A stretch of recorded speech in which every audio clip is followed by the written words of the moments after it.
you know that they are in Egypt attempting to stop him from coming to do a concert because he is leaning into the African centric concept of Kemet.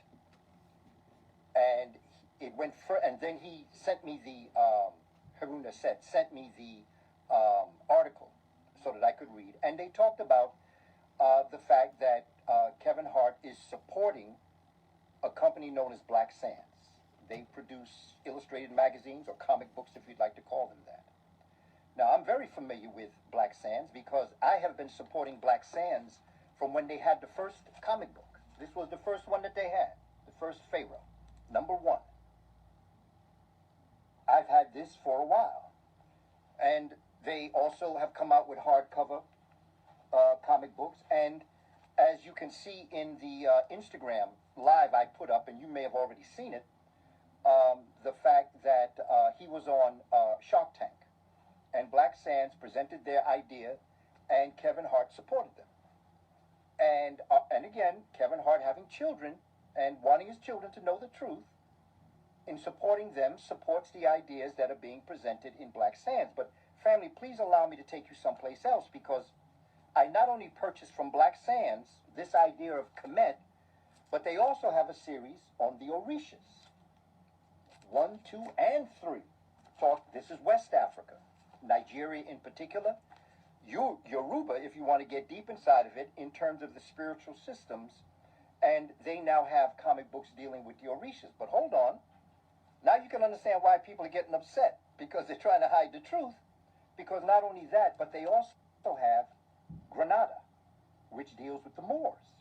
So they've got a series of comic books dealing with Granada, okay, the Moors, okay. So that's good. But not just that. You can see what's happening, family. We're on the roll. We're getting there. And we have to understand that, because this is going to get to the children.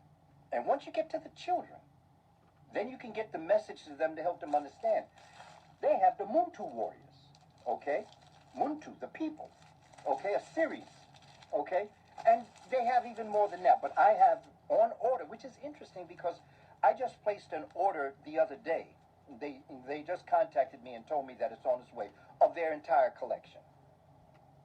This is what Kevin Hart has done in supporting them, and probably his influence bringing other people that can support this this comic book series known as Black Sands. It's bringing attention. Okay, now Kevin Hart is going to Egypt. He's African-centered. He's talking about the Africanness of Egypt, and you're dealing with a multi-billion-dollar tourist industry where there's a lot of people invested. We don't need to understand the fact that we as a people, no matter how great we may be in reality, and no matter how great we may feel about ourselves, the insecurity and ignorance of others who do not understand their role in the African tradition are fearful.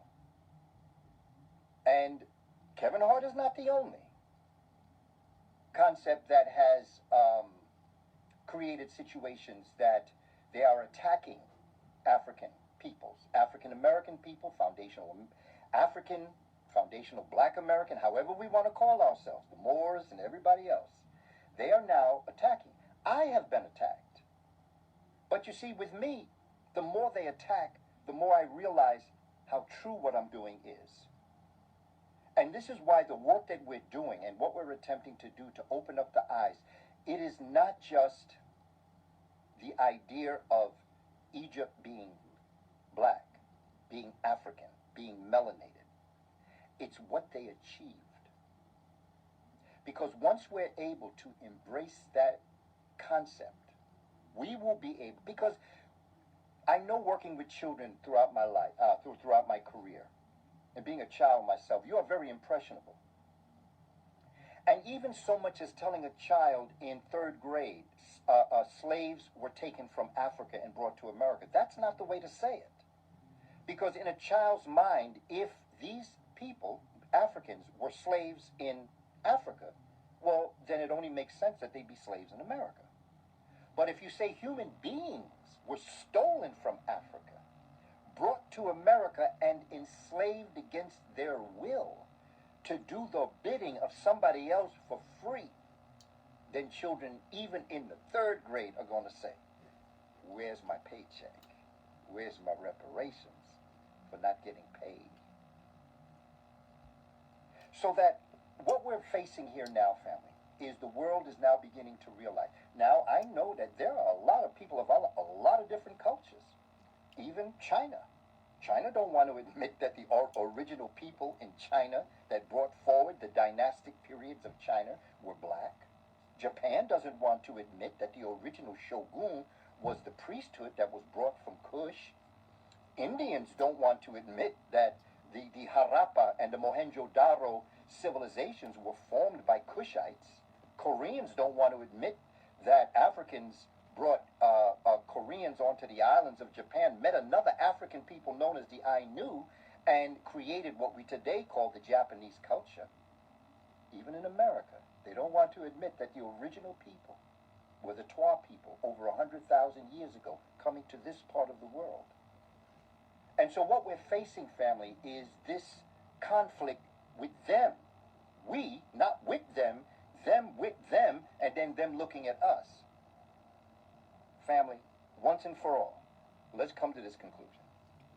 Egypt, what we call Egypt, which was a derogatory, which was a term that was taken out of the Greek word Aegyptos, Aegyptos,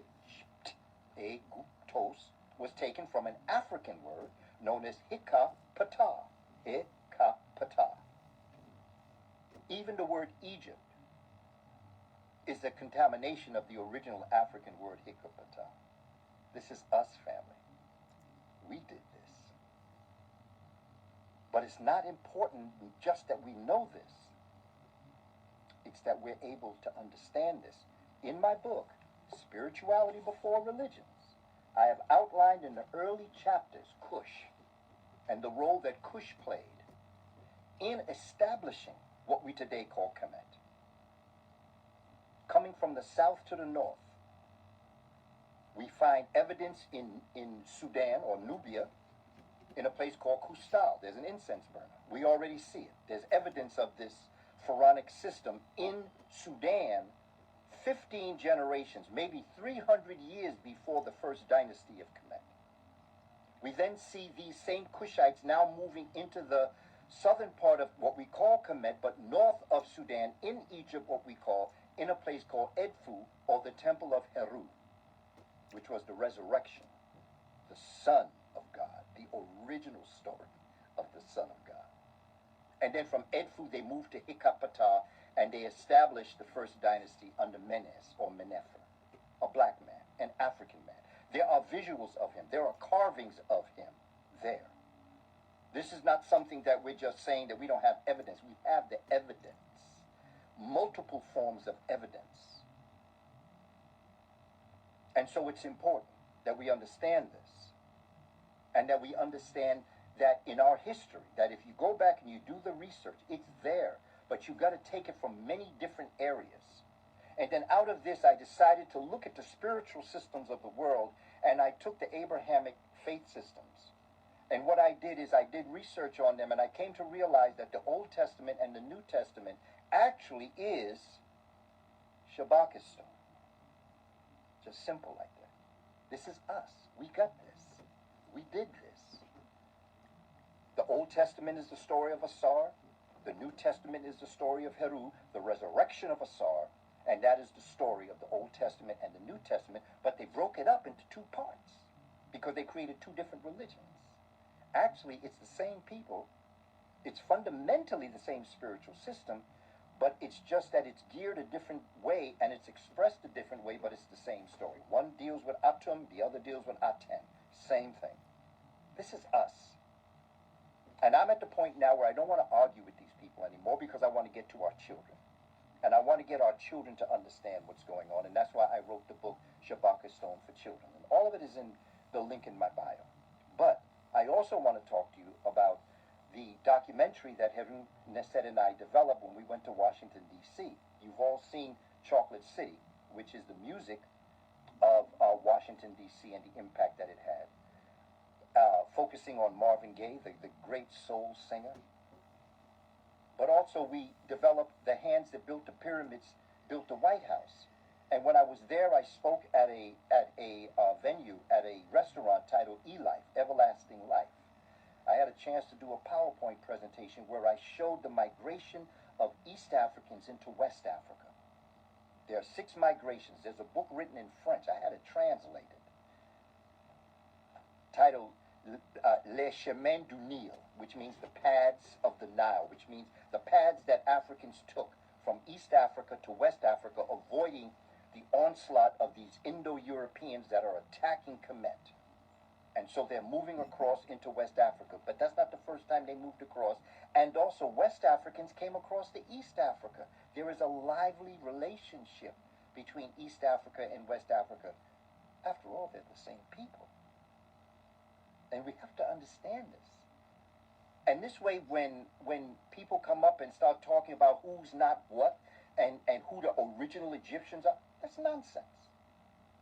There's a preponderance of overwhelming evidence that shows that the people that built the pyramids were melanated people, people of pigmentation, African people with curly hair. They've got carvings where they have the kinks up on their head, where they have the braids on the sisters.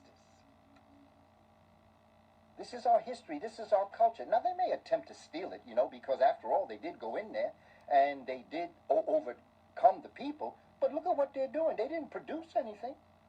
Every time you see people from the outside coming in and attacking African people, you see the civilization stopping. Nothing good happens after that, because the people that are progressing the civilization have been put under control. Part of the reason why the world is in the predicament it's in today is because of the same thing. And so, family, I just wanted to come to you with this message today. And I want you to understand that the information is out there, the evidence is out there, the books have been written. Civilization or Barbarism by Dr. Cheikh Anta Diop, my goodness. African Civilization, Myth or Reality, my goodness. And then in 1974, when Dr. Cheikh Anta Diop and Dr. Theophile Obenga, the great Congolese scholar, and Dr. Diop, the Senegalese scholar, they went up into the UNESCO UN and they tore it apart. Even the people that were trying to argue with them against what they were saying, they say, we were not prepared for the mastery of genius of these two scholars. But I pay homage to Dr. Ben, and I thank him for, in his life, taking us to Kemet, to show us for ourselves and to teach us for ourselves. I thank Dr. Asa Hilliard, another ancestor that methodically broke down and showed through overwhelming evidence the Africanness of the builders of the pyramids and the temples in Karnak. It's us. No matter what anybody may say, it's us. Just know that. And build from that. And understand that what we're experiencing now in the Western world is vomit. But in that vomit is the original meal. They vomited it up because they didn't have the intellectual enzymes to digest it. But you do. Study your history. Understand who you are. Know your greatness, but more importantly, own your greatness. Keep on keeping on. It ain't over till we win. Teach the children solar power. It's the future wealth of the planet. Hotep family.